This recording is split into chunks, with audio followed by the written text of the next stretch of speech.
In this video, I will explain calculus in less than 10 minutes. What really is calculus? Well, let's put it this way. In this first figure, the man is pushing a box up a straight incline. In this second figure, the man is pushing a box up, but this time in a curved incline. In both cases, the question is, how much energy is required to push the box to the top?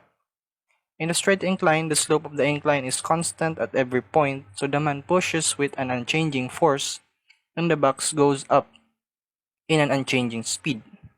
So the energy required can be solved using simple physics formulas including algebra and trigo, and we can classify this as a regular math problem. For the curving incline, on the other hand, things are constantly changing. As a result, the amount of energy expended is constantly changing. Not just every second, a thousandth of a second, but constantly, from one moment to the next. That's what makes it a calculus problem. That is also why calculus is called the study of the rate of change.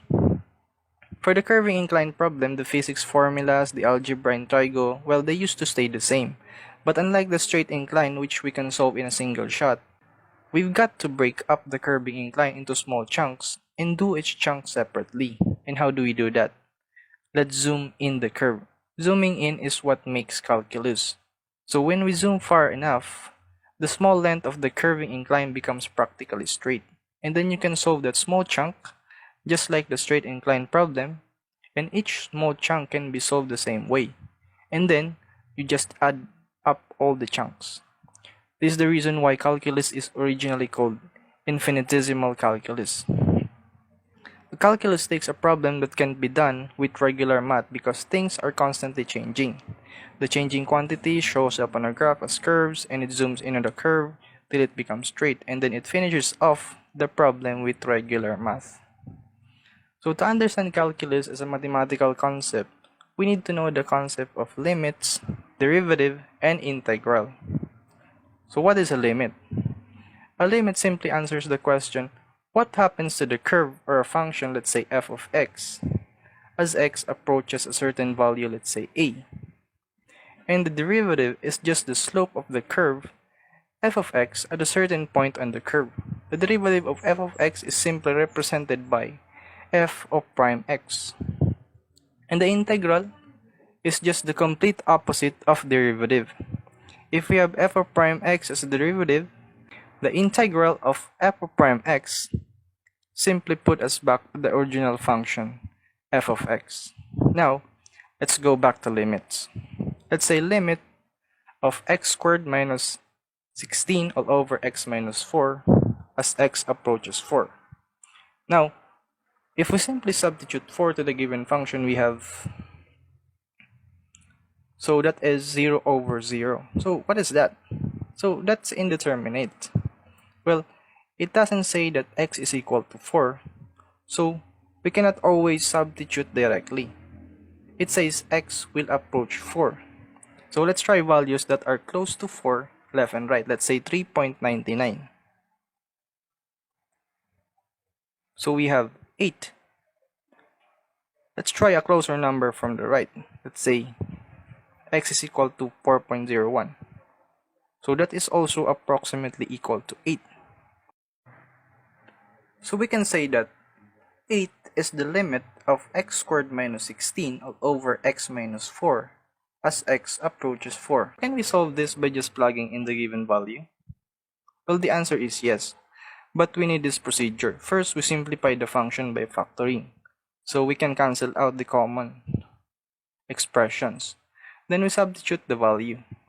There are problems that we can do simple substitution, but in this problem we cannot, since the curve is not continuous. So it has a gap, or what we call a hole. So therefore, the limit may or may not exist on the curve. So simply put, the limit will tell us what happens to the curve f of x as x approaches a certain value. Then let's go to derivative. Well, in geometry we studied that the slope is equal to the rise over run, or change of y over change of x. Now let's visualize derivative. Well, on this curve, we have line segment AB drawn using 2 points on the curve f of x. Well, the slope of the segment AB is constant at every point, well, since it's just a straight line, right? So, what do we do if we want to know the exact slope, say at point C? Well, we cannot say that the slope is just equal to the slope of the line segment AB, since the curve is not a straight line, it's constantly changing. So what do? We just zoom in. So infinitely far that this little piece of curve becomes straight. Based on this analysis, the slope of the curve f of x at the given point in this example is C, is just equal to the slope of the line tangent to the point on the curve. Now, what is the relationship between limits and derivatives? So in this figure, we plot the curve y is equal to x squared. Well, let's plot 2 points on the curve. So this point is x, f of x, and the point changes a certain distance change of x. Therefore, this second point is x plus change in x and function of x plus change in x. So the slope of this line is twice over run, right? So m is equal to, you have this, change of y, this is f of x plus change in x minus f of x all over the run. So the run is change of x. Now, let's say that we want to find the slope of the curve at this first point. What do is we just shrink rise over run such that change of x approaches to 0 until such time it produces a tangent line to the curve. But we can conclude that the limit, that is the rise over run as change in x approaches 0, will show the slope of the line tangent to the curve at a certain point, and that is what we call the derivative. Let's go to our last concept, the integration. Well, mathematically, integral is just the complete opposite of derivative. So if we have f of prime x as the derivative, the integral of f of prime x simply put us back to the original function f of x. Well, let me explain it using figures. Well, in integration, it's just the process of cutting up an area into tiny sections, while figuring out their areas and then adding them up to find the whole area. We have these two figures. The first one is just a simple rectangle. So its area, of course, is just length times width.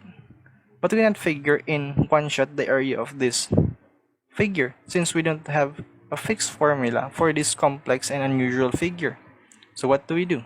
Again, we zoom in. We can see that it is just composed of regular shapes. Here we can see a trapezoid or a triangle with a rectangle at the bottom. We can get the area by just adding these little pieces. And the process of integration looks like this. So you want to calculate the area of the shaded figure. Of boundaries, x is equal to a and x is equal to b.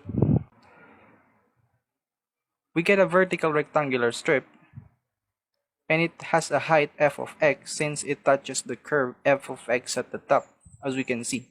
And we have the length, it's a little bit of x, say dx, and the area of a rectangle is given by length times width. So we have f of x times dx.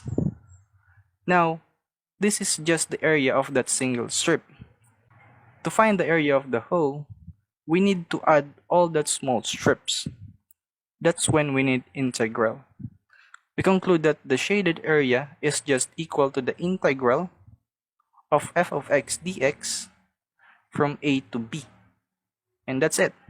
I hope that you understand the concept of calculus for this very short period of time.